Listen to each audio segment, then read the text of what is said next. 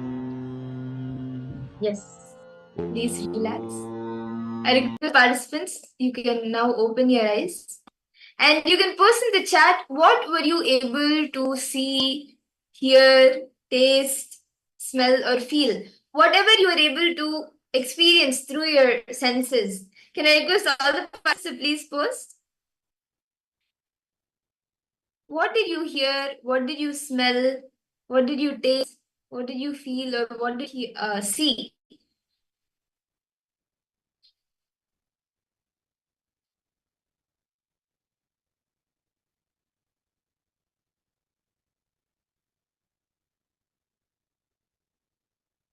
Request all the participants to post.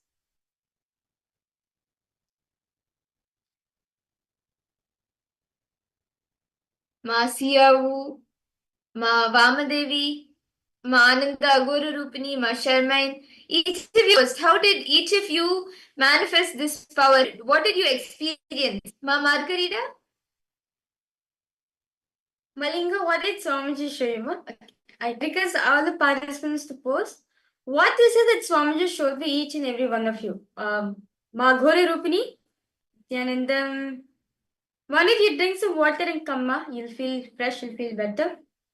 Ma Gab, Ma Kaili Wang. Each of you first. How did each of you manifest this power? How did each of you experience this power?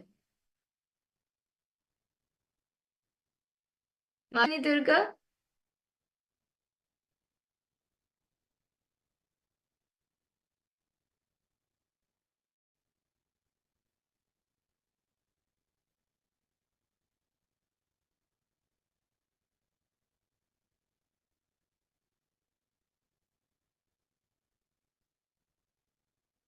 Okay.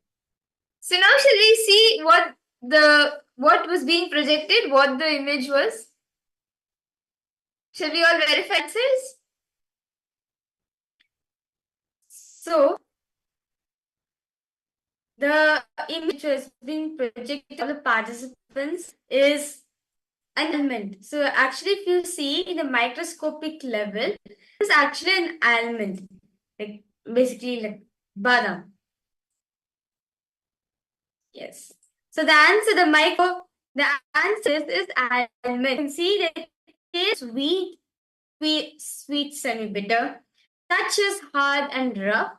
So it's sweet, nutty, and woody. And sound is there's no particular sound for this.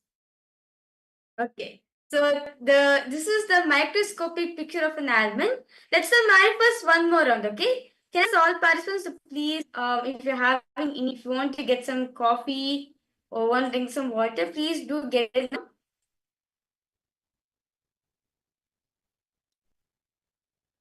Okay. So now, shall we do another round? We'll be projecting an image for all of you. I request all the participants to please tie your eyes. Please take a moment to tie your eyes. Ma Ananda Agora Rupini, Ma Siyavu, Ma Gabriel, Ma Margarita, Ma Wen Mei Wei, Nithyanandam. Magore Rupini, that's fine. Ma, I request you, Magore Rupini. If you want to tie the I-band, you can tie the I-band. Or if you want to drink some water, we can drink there and come. No problem. I feel if you drink water, it will be fine for you. I see so many participants logged in. Ma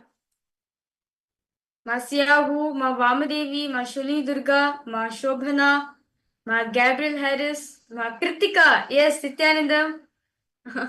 Nithyananda Maka. Okay.